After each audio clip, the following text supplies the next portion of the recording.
stuck in the band.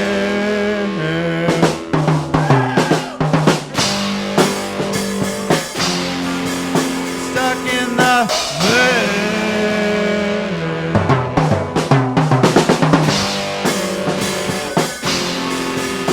Stuck in the band.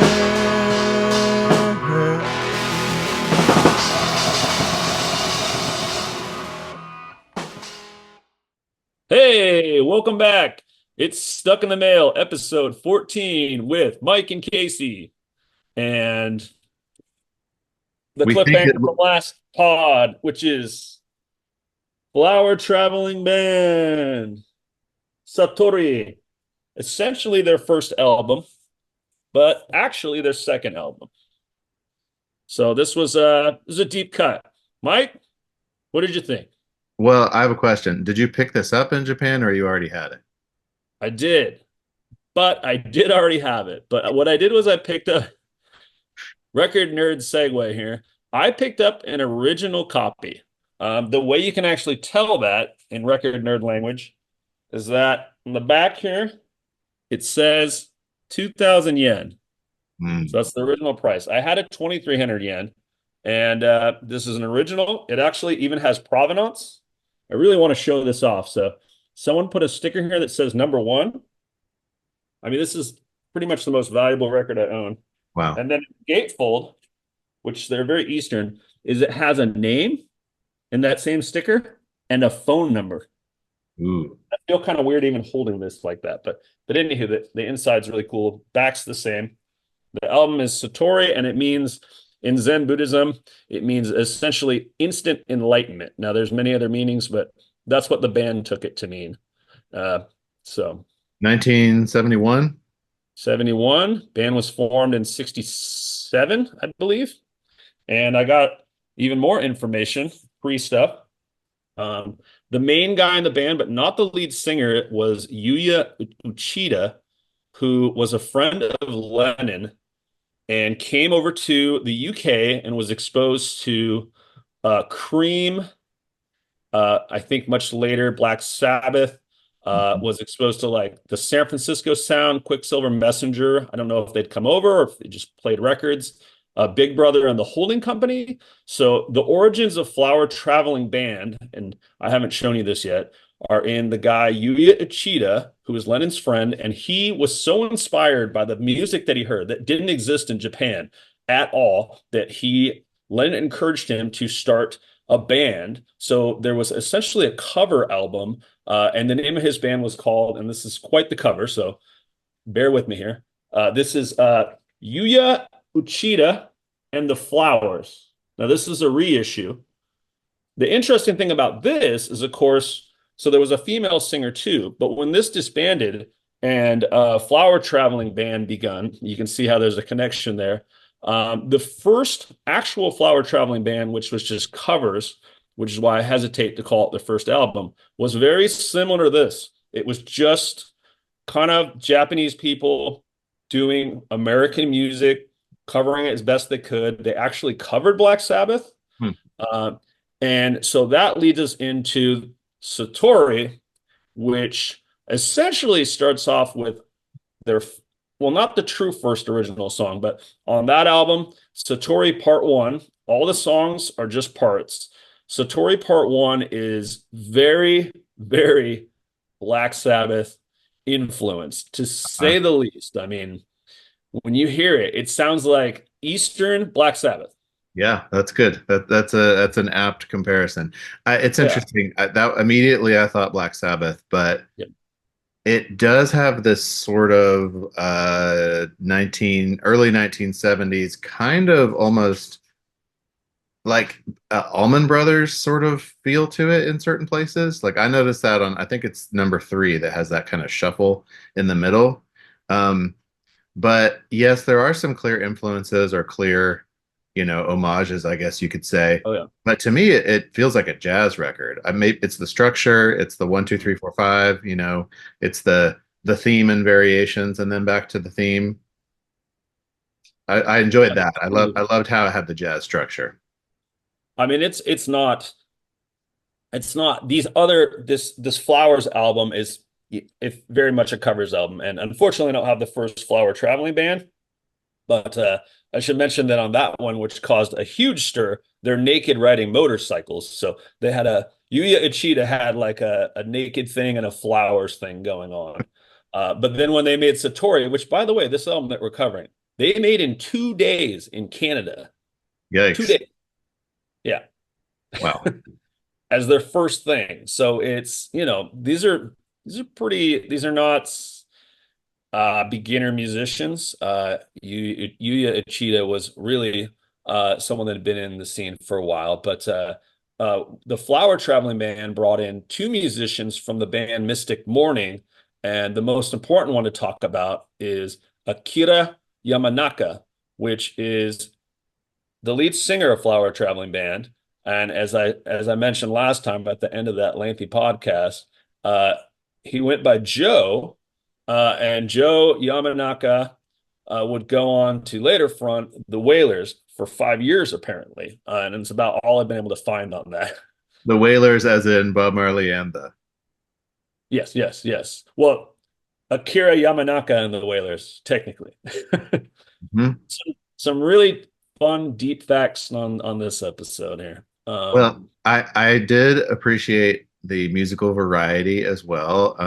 One thing that struck me on like the third or fourth time is I was like, not all the songs, but most of the songs are literally one chord. It's just Yep. it's a groove that they're like it Mhm. is so interesting how they managed to make this. It's almost like a drone. It's almost like a Yep.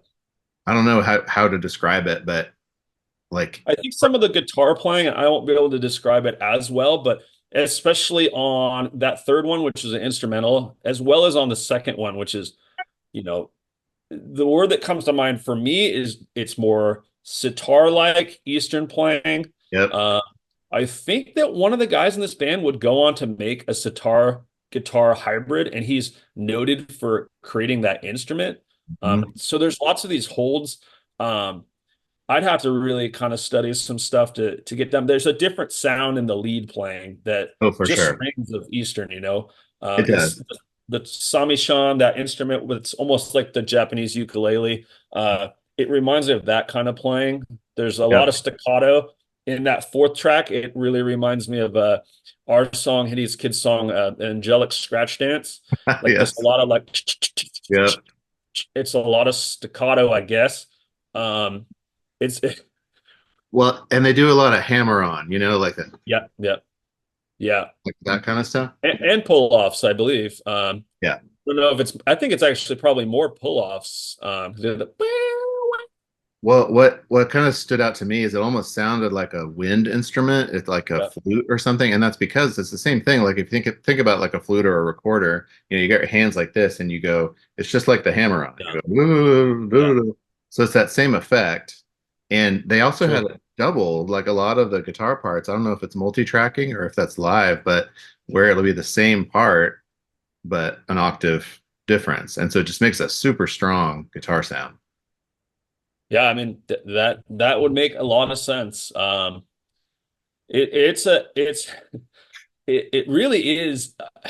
They're super obscure, and I only found out about them from a friend here who's got Japanese roots, and essentially through the vinyl community, people know this band, but I'd really like to learn actually even more. I'd love to know uh, how like Yuya Ichida and Lennon and eventually Yoko Ono. Like I can't help but think she plays in here somewhere.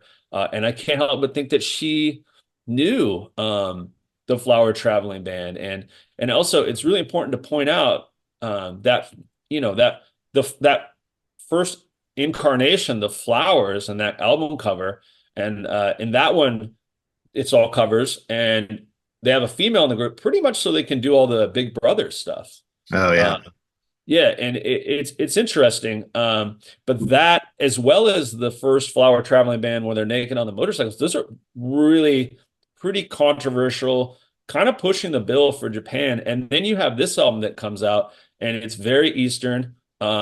It's very a lot of Hindu kind of themes. You saw the inside of that Yeah. the gatefold, and the sound is very Eastern and it's very Japanese. I'd imagine it's also very Indian. And that was what was popular at the time, and that's what the Western bands really wanted, like the Beatles, uh, the Stones for a hot minute, but like people like I mean, Cream, obviously, which was one of their big influences with Ginger Baker, and that they went more Afrobeat and all that sound. But to kind of get out of this normal British blues-based thing, like Yeah. certain bands took it to the Eastern sound, and I think this is one of the bands that they looked up to because there's not really a bigger name that I know of. Um, there's other names, but the Flower Traveling Band is one of those legendary bands, and this is the album. This is Yeah. not just like, oh, this is an album.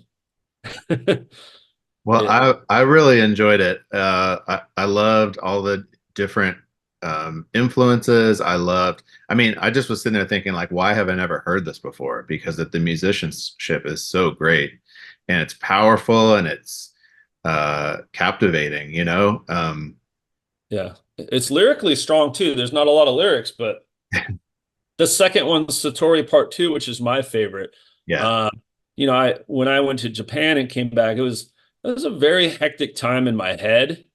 And that song really grounded me, and I became kind of like a mantra. The lyrics of it, which are pretty repeating, which is like there is no up or down.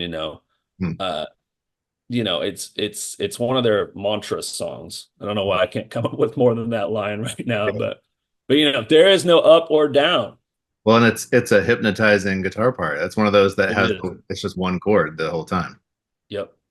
Mantra is a good word for it. Yeah, and of course, this is long before. I should mention really briefly that one of the interesting Japanese bands in a sense of their singer only is Can, and I think Can started around this time too.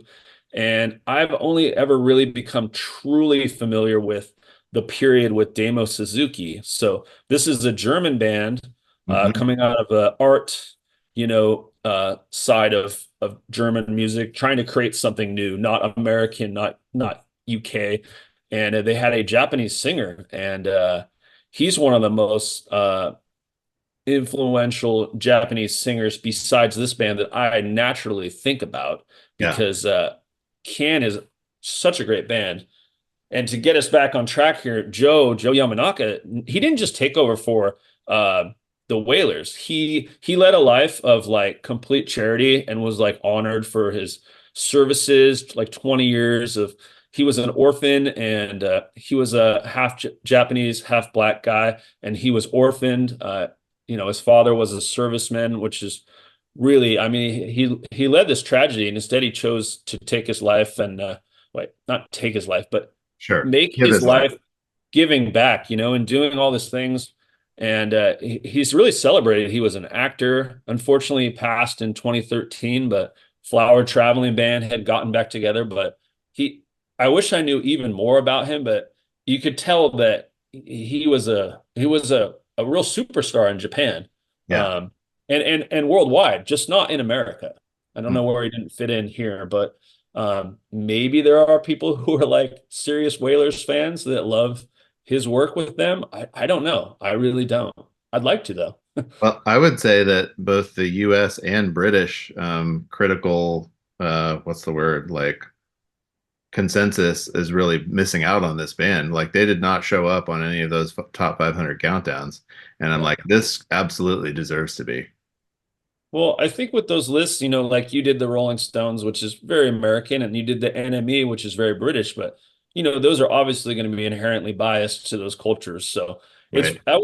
I would imagine it's very tough to do a global top 100 list, but I would certainly say that this would be representative of Japan. Now there's probably even better stuff, but it's the best that I've found. I have found a pretty great British band that does Eastern Japanese music. They're called Jade Mountain, or Hmm. no, I'm so sorry, Jade Warrior, and they're really good. But it's just a bunch of British guys, I believe, Hmm. British descent, but really good as well. Going to Japan, obviously, I got interested in Japanese music. and there's lots of other interesting stuff, but I wanted to share with you and our loyal followers the joys of Flower Traveling Band, which I knew about before I went to Japan, and I'm still looking for my 2,300 yen version in my own collection. I feel like I offered it up to the gods or the god or whatever your idea of higher power is. I always learned exponents in sixth grade, so I'm, you know, there's a pretty simple concept for me to gather, but I offered it up and I got back an original. So what can you do? So you were just like digging in a record store and found that. Yeah, it was almost like it was a chain, but a mom and pop chain called Face Records, and I was I'd already been to one Face Records on my own and found a few things. I found some Herbie Hancock that I was really happy with. And then I was with Sarah and we were almost in this like fancy mall and there was another Face Records and they had much better records. I got a Obi strip of King Crimson and the Court of the Crimson King, which just looked so cool. Wow. And then they actually had two copies of Flower Traveling Band. Wow. They had the one that I bought and another one. And so I didn't buy either. I actually bought a stack of records. And then when we left, I was like, I have to come back. I have to check and see if one of those is the original. And I came back, I think, the next day. And the other one didn't even have a yen price. And it's nice that it's usually not so easy to check what pressing it is. Usually got to check the vinyl. And that's another fun thing. I have actually never taken out the record. I just believe that it's in there and that it's as perfect as I can imagine. Because the thing about record collecting is that people love Japanese pressings, and some people think it's the Obi strip, which is essentially advertising. Some people think, oh, they're better pressed. The reality is this: the Japanese treat everything they own with respect, and they're in perfect condition. Hmm. That's the thing. Nothing is harmed, you know. So when Yeah. you buy something used in Japan, it's mint. So Hmm. it's a good place to buy records. So That's cool. Well, yeah, really cool, right? do you mind if I go all music theory nerd for just a second? Yes. Yes. I'll try to Is keep it it on Black brief. Sabbath? Yeah, sort of. So it's on both. So I listening to that first song. Oh, sweet. Listening to that first track, number one on Satori. It has the tritone, right? Mhm. It's the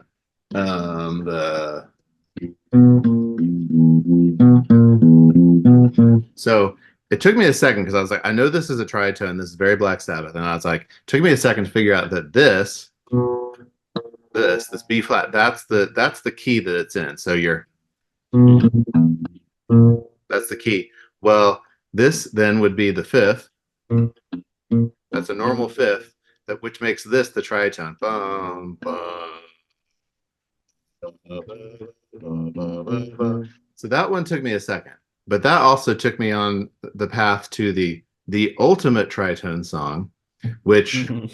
tritone is a flat fifth or a sharp fourth, known as the devil's interval.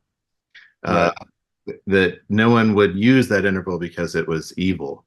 And For a then certain period of time. for a certain period of time. But then you have this, of course, the song Black Sabbath on the album Black Sabbath by Black Sabbath, which goes like this. It's like classic tritone. You got octave, octave, tritone. So this Right, is right. the fifth, tritone, fifth. But then I realized this is so nerdy. But I realized that this is what Ozzy does. He goes, what's the line? He says, what is this that stands before him? He goes, what is this that stands before me? Try to for me. It's literally going up the scale. There's a minor scale. One, two, three, four, five, octave, five, tritone. So you're saying it's just perfectly singing along with the notes, not singing out of the notes, or help a ignoramus here. He's it's I never thought about it this way until I sat down and tried to play it. He's literally singing the G minor scale. One, two, three, four, five, octave, five, tritone. Hmm. Which is Okay. the guitar is going bum, bum, bum. Yeah. Ba-na-na-na-na-na-na-na-na-na. And then you By the hear way, this flower traveling man go, and I'm like, that's it. That's the Sabbath. That's the thing. It's that tritone. okay, so they're just using a part of it, note for note. They're using that interval to great effect. Is the best way Okay, I can put it. okay, okay. Yeah, it's I gotta hear. So I think the motorcycle one is just called Flower Traveling Band. They actually have a third album too. It's half live, half new songs. It's called Alone, I think, and one of them apparently is amazing. It's called like Ship Up or something. I don't know, but the first one it has Sabbath Sabbath. Mm. So we apparently have something to listen to. Now, the Flowers album, which is pre-Flower Traveling Band, and this Motorcycle one, which is also covers, I think one original, they're a little rough. They're a Yeah. little rough vocally. They're not hitting the marks because, there's inflections in the language and stuff. So they might sound a little bit. I think when Joe Yamanaka came in, I think this is a person who had command of the English and the Japanese language more so than some of the rest that were filling those shoes. And I think that's what led to real success on any scale worldwide outside of Japan. But yeah, I think Flower Traveling Band was even at this point still considered kind of dangerous, Yeah. because Japan even now it is there are rules, there are laws. You don't ride motorcycles naked around town. You don't do Do you play it. tritone? Is there a law against that?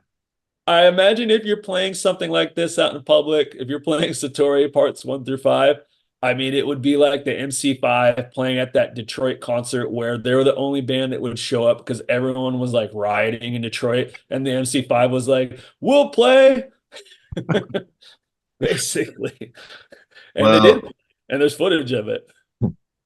I this was a good pick, Casey. Thank you for broadening my. Yeah, yeah. It closes this chapter on Japan. Uh, so, Arigatou gozaimasu. And I can't wait to go back. I'm already planning my second trip in my head. Sweet. Well, do you And want to hear what I've you want to hear what I picked for you? I do. Can I show you the Sabbath one more time for the Please, nerd please. people out there? This is an original British UK pressing. So, of Oh man. course, they're a British band, so this is much more valuable. This is the label they're on in England, which is the best label ever, Vertigo. The records have a swirl when you play them.